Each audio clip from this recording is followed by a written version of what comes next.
Welcome to the Hidden Figures podcast, Behind the Numbers with the Restaurant Scientist. Within this podcast, we take an in-depth look into the economics of the food service and restaurant industry. The show will examine the economic disparities and inequalities impacting Black food service professionals and restaurateurs. We will support and empower Black food service professionals and restaurateurs by providing opportunities for increased visibility, access to capital, and problem-solving expertise. Welcome. My name is Jason Wallace. I am the Restaurant Scientist, and welcome to Season 2 of Hidden Figures podcast, Behind the Numbers with the Restaurant Scientist. Season 2, Episode 1's guest. I'm proud to call him a friend, a colleague, a mentor, and his name is Gerry Fernandez. Let's welcome Gerry Fernandez to the show. Gerry is the president of the Multicultural Food Service and Hospitality Alliance. And today we're here to talk about the state of Blacks in food service. And Gerry, I want to thank you for taking the time. I know your schedule is extremely busy, but welcome, brother. Welcome. Well, listen, Jason, it's great to be here. I'm happy to be here with you. I learned early in my career, if you want something done, you give it to a busy person. And so people who are busy know how to make things happen. And you certainly have been doing great work for we've known each other over 20 years. Absolutely. Now, for your guests, I'm a restaurateur by training. I'm a native of the Commonwealth of Massachusetts, and my family's from West Africa, Cape Verde. So that's how I get Fernandez as a last name. Even though my life experiences as an African-American. And, I went to Johnson & Wales in 76 and then did all the Nantucket, Martha's Vineyard, New York City at the Waldorf, and then went back to Rhode Island, opened restaurants there and up to Vermont, and ended up going to General Mills in 92. And it was when I was at General Mills, I learned about diversity and was able to get MFHA started. And, we exist to teach cultural intelligence to industry leaders so that they can better attract, develop, retain talent, that they can better engage communities of color and communities of difference, that we can increase the supply chain of Blacks and Browns providing products and services. And now more recently, with some funds we got from PepsiCo, we're gonna focus on getting Black franchising where it needs to be. So that's a little bit about me. Nice. So today's outline and topic, Gerry, well, let's discuss corporate dining, let's talk about multi-unit operators, and let's talk about franchising. And specifically, as we take a deep dive, let's talk specifically about first corporate food service contractors. What is the size of that market in total, in terms of total gross sales or number of units and or locations? What can you tell us about that? Well, that the total sales in food service are $898 billion projected for this year, and in contract management's about a third of that. Okay. How much of that goes to Black operators is another question altogether. The Airport Minority Advisory Council, which is made up of 221 businesses, largely Black or African American. They represent 41 different airports. That's when you travel, you go into the airport and you see someone operating, whether it's a Chick-fil-A or it's a Panera, a variety of other brands. That's a contractor who's been authorized to run that brand. And so they might have one operator might have 4, 5, 6 different brands that they operate in those facilities. So that's a big part of the business. A lot of the cities have a minority requirement. So a certain percentage of the slots in an airport have to go to minority operators. And so this group's been around for 35 years, advocating for Black and Brown and underrepresented groups to have a shot at that business because, that business has been very lucrative. Now, during the pandemic, everybody was shut down. And so unfortunately, there were some companies that didn't make it. And, that typically means small minority Black firms because they don't have the resources to sustain themselves. But now that the airports are opening back up, and I've traveled the last few months, I've seen a lot of those folks are back in business, and they're having their conference, and they're getting ready to have a good one. So there's a lot of opportunity there. for African Americans, because there's a requirement, a federal or a city or a state requirement, in a lot of the areas where you have large Black populations, Atlanta, the Carolinas, Dallas, LA, Miami, they all have pretty significant representation in that kind of contract. Now, the rest of it, which deals with the Aramarks, the Sodexos, and the Parodies and the others, is another whole story, because there's very little minority involvement in those types of companies. They reflect the industry in terms of how much people of color are up in the organization. You see lots of us at the low level, but as you go up, right, you see fewer and fewer people of color. Okay. So, and so you're saying a third of that $800 billion pie, right? So let's, so we're talking 2.5, right? Almost, right? 2.5 billion. So what are the qualifications? Like, how do Blacks find out about these opportunities? What are some of the qualifications that they need? How much capital? Can you shed any light on that? Yeah. Like, how do we even know that these contracts are available? Well, there's a whole process to getting certified to do government contracts, and then airport contracts. And it's pretty easy to find out. You call up the airport commission, and actually I'd encourage them to go to amac.org, amac.org. And there's a tremendous amount of resources there where people will tell you which airports and how to get in there. But qualifications, like many other things, like franchising, you can't go there with no money. Sometimes, we go there and say, hey, they got a minority program, hook me up. Well, the hook me up don't come if you don't have some cash of your own, So absolutely. So on the franchising side, there are concepts you can get in for as little as $50,000 to $100,000. But there are others where you need more like $2 million plus to open a company, quick service restaurant, like the likes of maybe a Bojangles, which is probably $1 million, $1.5 million to open up. And so you've got to have investment cash, at least 20% down. Okay. Then you got to be able to get a loan from the bank. And, that's usually where access to capital is the biggest issue, whether it's contract food service or whether it's franchising or independence. Right. It's always access to the money. Access to the money is a problem. Absolutely. So when we think about career paths in those corporate environments, what have you seen, or what are you seeing? Are you seeing a trending, up in a positive way in terms of Black corporate executives? What's that career path look like? Yeah. What are the qualifications? What are the pay scales, the benefits? How can we recruit more and get well? MFHA we just finished a research project with Cornell University, the National Restaurant Association, and the National Restaurant Association's Educational Foundation. And that data is going to be released at the National Restaurant Association show in May. And we looked at the makeup of our industry. And, the last time we did this, we did it in 2014. At that time, we had 6 Black CEOs of publicly held companies. Today we have none. We have one CEO, but it's that's Black, but it's not a publicly held company. And so, wow, the pipeline challenge is still there. If you're not developing people in middle career positions to serve at higher levels, you're not going to get them in the CEOs. So the path is those 6 CEOs. 3 of them came from other industry sectors. They came from oil and gas. One came from Wall Street, and they came into the company with a lot of business acumen already, got promoted, ended up becoming CEOs. The other 3 worked their way up. Okay. And so it takes 20 years to grow a colonel in the U.S. Army. It takes about 20 years to grow a vice president in the food service. So if you haven't been planting seeds, if you haven't been developing your people, today is what everyone's looking around with. We don't have any people of color in senior leadership positions because we weren't developing them.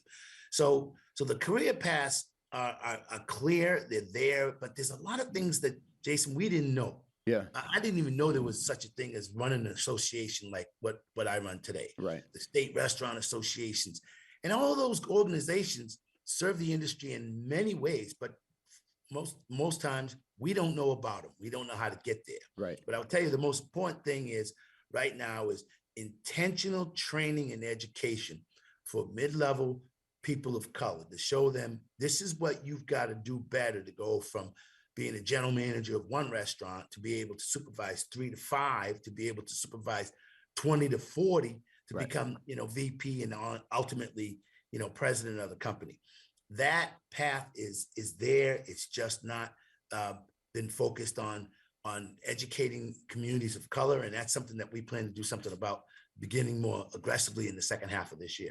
So what can we do? Like, what are we not doing? I feel personally responsible, and I'm fairly successful in what I've been able to accomplish in my 35 years in the food service industry. But if we're not part of the solution, we're part of the problem, and we literally cannot rely on anyone else to do this for us. So in terms of what's your opinion in terms of what we can do now, myself included, and other food service professionals and even educators? There's us who've already made some level of success in our industry. We have to give back. We have to speak truth to power. We have to say we need to do the data. How many Black, Brown, Asian people do we have in the organization? And the research that we just conducted is going to show you that. Okay. And what we know is that the higher you go in the organization, the whiter, the more male, the more straight, and more Christian it gets. So we have to ask and push for the data because the numbers don't lie. Yep. Secondly, we've got to focus on what leadership development competencies do we need to move to the next level. For me, I always was aggressive in telling people, say, what do I need to do to get better? Right. And sometimes, we don't become expert at what we do.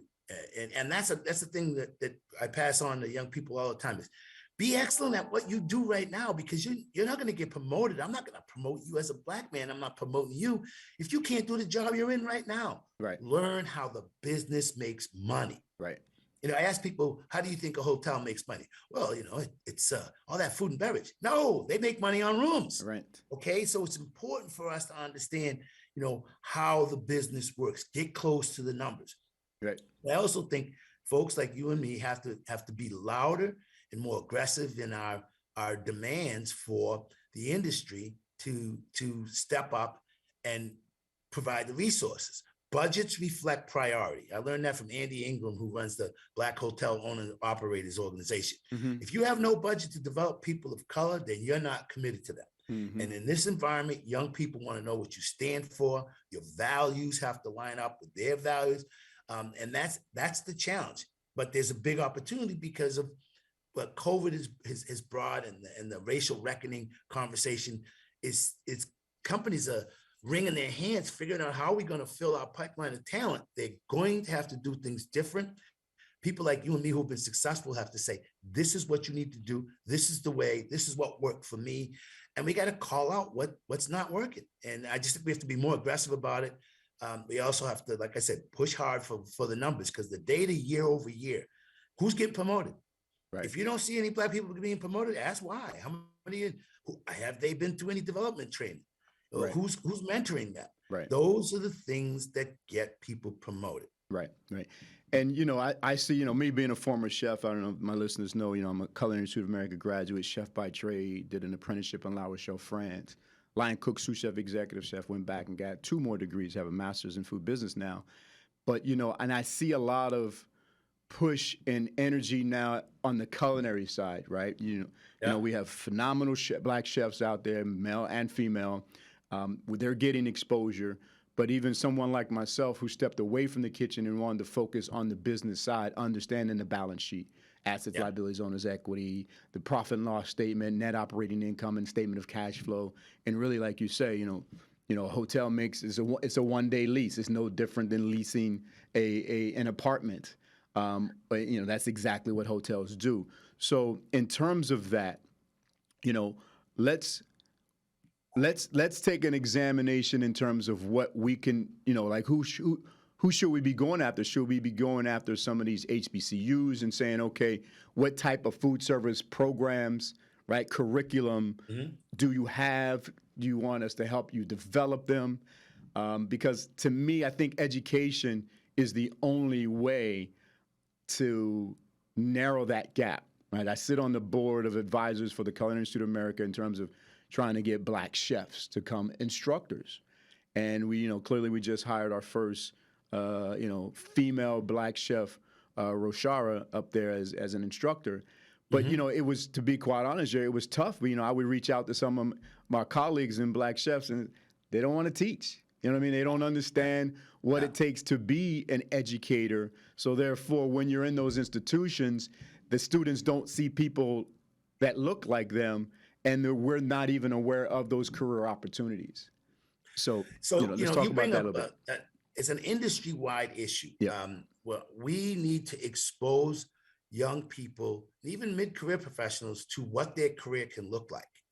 So I never ate in a restaurant until I went to culinary school at Johnson Wales, because I came from a large family. My dad died when I was 11. My mom had 6 kids. We weren't going to restaurants. Mm-hmm. So if you don't expose people to see what the business is and what it can be and connect the dots for them, they're not going to do it on their own. So I think that every restaurant, every professional of color should have a commitment to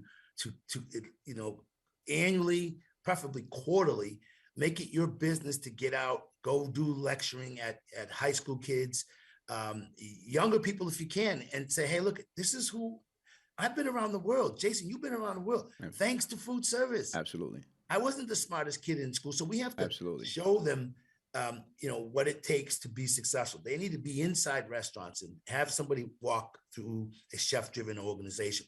But they also need to know that franchising is another opportunity that could create economic wealth in the communities of color. And we have to expose them to all aspects of it: catering, contract management. Everywhere food is served away from home is a business opportunity. There's opportunity for people in sales. If you want to sell franchises and you don't really want to run one, there's opportunities there. And those people get paid really good money. They have jobs that pay 6-figure salaries. They got healthcare. They got 401ks. So we over-index in these entry-level positions. Mm-hmm. And like I said, the higher you go, the fewer. But we've got to start breaking down those barriers by taking people and showing them what this industry is all about. Right.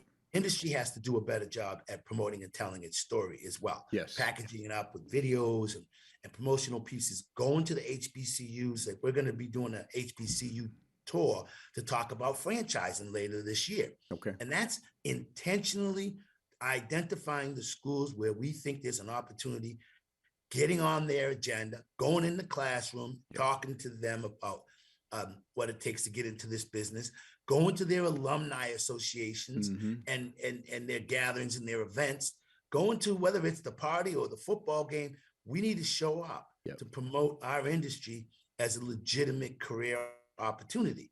And so all of us who are in the business have an obligation to do that. Yes. We also have to push senior leadership to do a better job at talking to our communities, because truth be told, some people in the Black community don't want their kids going into food service. Mm-hmm. And my wife's from Savannah, Georgia.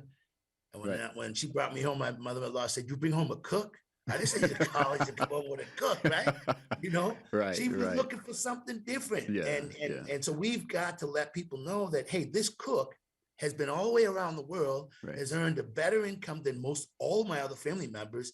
And guess what? I'm going to have a comfortable retirement thanks to Foodservice. Yeah. So that's a story we have to tell. Absolutely. We got to make it sexy, and and it's an industry that you could pivot and switch lanes without getting out of the entire industry. So exactly, like you say, even becoming, I'm sorry. Yeah, we've been in the kitchen. Listen, I most of my early years was cooking, and then I got into being a manager and a GM, and then I went to General Mills and food manufacturing. I made that switch pretty easily, and then I've been running MFHA for 25 years, never thinking that I would be an association exec, working and coaching and engaging, CEOs on how to better become culturally fluent, how to understand how to talk to Blacks and Browns, which is necessary in today's environment. So all my years of learning on how to wash dishes, peel potatoes, and cut onions, et cetera, it all pays off into the work that I do now, because I understand the wholeness of the industry. Right. Absolutely. So we got about 10 minutes left, Gerry. Let's take a deeper dive into corporate franchising. Just give me a high level understanding of what are some of the, what's a good franchise, what's a bad franchise? Because I know some of these franchises are not good, meaning that you end up basically buying yourself a job, right? So we are trying to get our Black people to build wealth and legacy. So this is not a hobby. We're not talking about being able to have a $60 or $100 or $150,000 job when we're taking that plunge into franchising. Right. And so the goal is to do multiple units. So if one store is doing $1 million, you get the 10 stores, you got a $10 million organization, but you build them one store at a time. Right. So let's talk about behind the numbers of really what are, you don't have to put out any names in terms of good franchises versus bad franchises, but let's give our listeners an understanding of, how you really could build wealth and legacy through franchise opportunities, and what are the capital requirements and the human resource requirements and the skill sets. So franchising has many doors of entry, and like I said earlier, there are lower barriers to entry where you might have to have $50,000, and you could get into a small concept. Whether it's lots of other concepts outside of restaurants that are inexpensive to get into, but you need some working capital, and you have to have a good credit score. You can't go in there with the worst credit score in the world and expecting anybody's going to be able to give you a loan to build out a restaurant. Okay. Now, there's some watch outs when you get into the business with you're acquiring existing restaurants or existing units, because sometimes they're for sale because they're not good units. They don't make money. Exactly. We recommend that people do their homework. There's this thing called the FDD, the Franchise Disclosure Document. And any brand that you like, any restaurant brand, ice cream brand that you want to see, you could go to Ben & Jerry's and you could look up their franchise disclosure document. And they tell you what the economic requirements are, what the net worth requirements are, how much liquid capital you need to have, what the expectation is for the build out, how much it's going to cost to build out a unit. It might be within an existing location where you just renovate. But all those things can vary depending upon brands. Like, with us, our Black Franchising Initiative, we have a company, Noodles and Company, and then Wow Works, which has Fruitables, and 3 other concepts. And those are lower barrier to entry, up $200,000 or less. And then they're not as difficult to run a concept because they don't have as complex a menu. Whereas if I said, if you were to go ahead and try to do something quick service, Wendy's is going to cost you a couple $1 million to get into that, because that's a whole freestanding unit. And again, as you said, you want to get to 3 units. And so people have to have good business acumen. And one of the things that we've seen from talking to minority franchisees in the past is that sometimes people, they get their first store and they're feeling all good to go out and buy a new car. No, you got to prepare for the rainy day. And so really learn how to learn the business and how to run the business. And one of the things that in our Pathways program, we're going to have that training. It's a 6-7 month program online that teaches you all the stuff that the brand doesn't teach you on how to make your unit profitable. So to go from 1 unit to 2 units to 5 units, that's where you begin to generate, real wealth. And, sometimes 5 units is better than 10 units. Right. Exactly. 5 good operating units that you can handle well, that you've got a good team on board with, can be more profitable than having, 7 to 10 units. But to me, our goal is to try to take those people that exist with 1 to 2 and get them to the next level, 3 to 5 to 7. Take people who are coming in to our industry who don't have restaurant experience, marry them up with people who do, so that they have a much higher level of success. And then take people like you and me that we know how to run restaurants, but we never got put together with the capital, and give them an opportunity to marry up with folks who have the money and see if we can't make magic happen from there. Absolutely. Great information. And what about individual operators now, restaurateurs, who believe they have a concept that is ready to franchise? We've actually seen quite a bit of that. Okay. Where again, does your concept make money? So I've seen one, they have a independent unit, and then they have 2 food trucks, and the food trucks are doing pretty well. So, people are going to want to know what your economics are, and then can you replicate it in different locations? So you might be doing it, in your neighborhood, but can you go across town and open a unit over there and be just as successful as that? Right. Most cases, you're not going to be ready to franchise until you get to critical mass, and that might be 5, it might be 10. For private equity, they like to see you have 20, 30 units in different locations to know that you're bankable. But if you have a solid concept that people respond to, that you can replicate in different locations, that's the key. One of the keys to finding people be successful. And we think that there's now a lot more interest in high net worth Blacks and others who are willing to invest in some of those concepts, because there aren't that many Black-owned concepts out there right now. There's a lot of people who own other well-known brands, franchise brands, but not as many that they've franchised on their own. Right. Okay. Great information, Gerry. Great information. Let's get some applause here for Mr. Gerry Fernandez.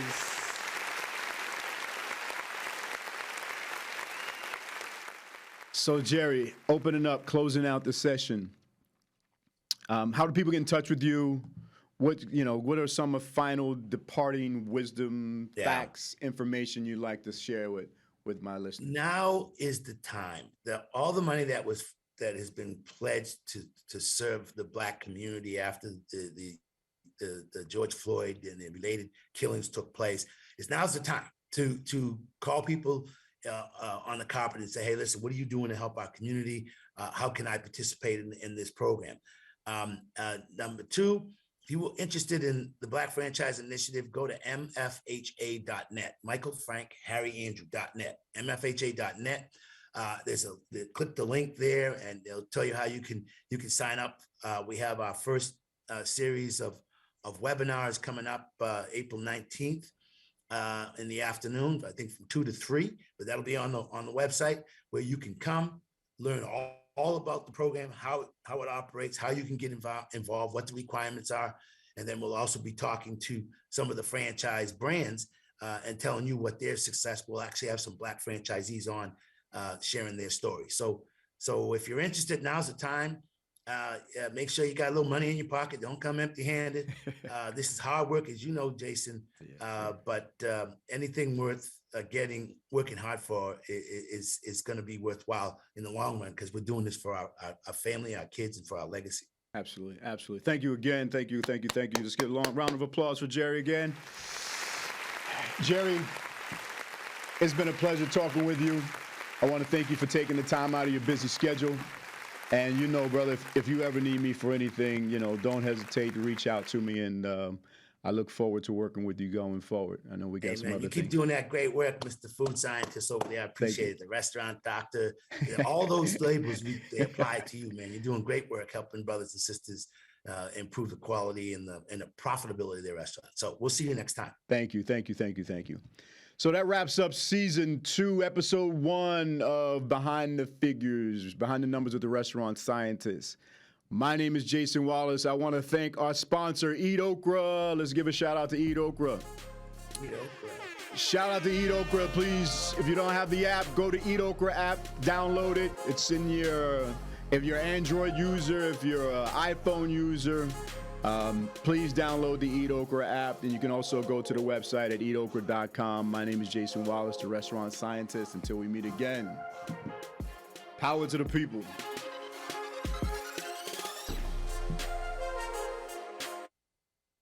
Nice.